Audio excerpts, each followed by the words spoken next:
ஏய் அழுக்கி, இந்தா பழைய சோறு. இன்னைக்கு இதுதான் உனக்கு சாப்பாடு. புருஷனுக்கு வாய்க்கு வக்கனையா கொடுத்து விட்டல்ல என்று ஒரு உடைந்த பழைய பாத்திரத்தை முல்லை முன்பு நீட்டினாள் கார்த்திகா. ராஜேந்திரன் சத்தமாக சிரித்து கொண்டே கூறினான், உனக்கு வீட்டுக்கு வெளியே வச்சு சாப்பாடு போடணும். என்ன பண்ண, எல்லாம் எங்கள் கால கொடுமை. வீட்டுக்கு உள்ளே வச்சு சோறு போட வேண்டியதா இருக்கு. உனக்கெல்லாம் என் வாசல்ல நிற்க கூட தகுதி கிடையாது. அழுக்கி, எவ்வளவு முடியுமோ அவ்வளவு அவமானப்படுத்தினர் இருவரும். அதற்கு மேல் முல்லையை யாராலும் கேவலப்படுத்த முடியாது. நனி தன் கையில் இருந்த சாவிக்கொத்தை இறுக்கி பிடித்தபடி முல்லையை கண்டவர் அங்கு கண்களில் மூன்றாவது கண்ணை திறந்தபடி நின்று இருந்த ஈஸ்வனை கண்டது.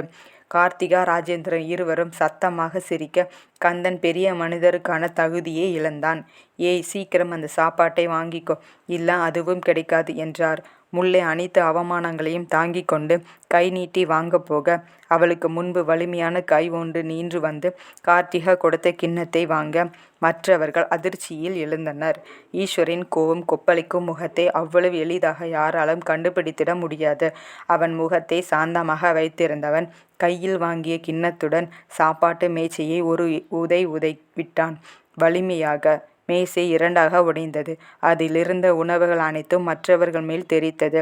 சூடான கொதிக்கும் குழம்பு ராஜேந்திரன் இடுப்பில் கொட்ட ரசம் கந்தனின் காலில் ஊட்டியது. ராஜேந்திரன் கத்த துவங்க, ஏய், சத்தம் வெளியே வரக்கூடாது என்று விரல் நீட்டி உத்தரவு போட அந்த இடமே பாத்திரங்கள் உருளும் சத்தம் மட்டும்தான் கேட்டது. வீட்டை சுற்றி வேலை செய்த அனைவரும் வீட்டுக்குள் ஓடி வந்தனர். என்னதான் மனைவி மீது படக்கூடாது என்று அவளுக்கு முன்பு நின்று தடுத்து நிறுத்தினாலும் ஈஸ்வரனை தாண்டி சில துளிகள் அவள் கழுத்தில் கைகளில் தெரித்துதான் இருந்தது.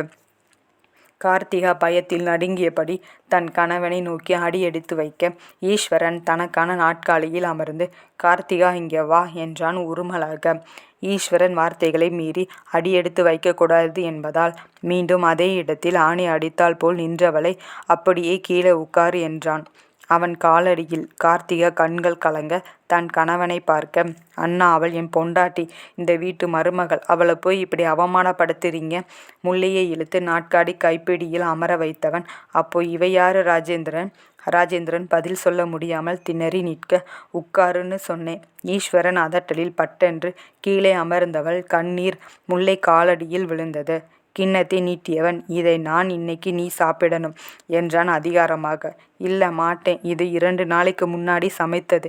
இதை நான் சாப்பிட மாட்டேன் என்றாள் அழுதபடி. அப்போ இதை என் பொண்டாட்டிக்கு கொடுக்கும்போது மறந்துட்டியா இது 2 நாளைக்கு முன்னாடி சமைத்ததுன்னு? கார்த்திகா பதில் பேச முடியாமல் அழ, பொண்ணுங்க கண்ணீருக்கு அடங்கி போறவன் கிடையாது இந்த ஈஸ்வர். அழுது முடிக்கிற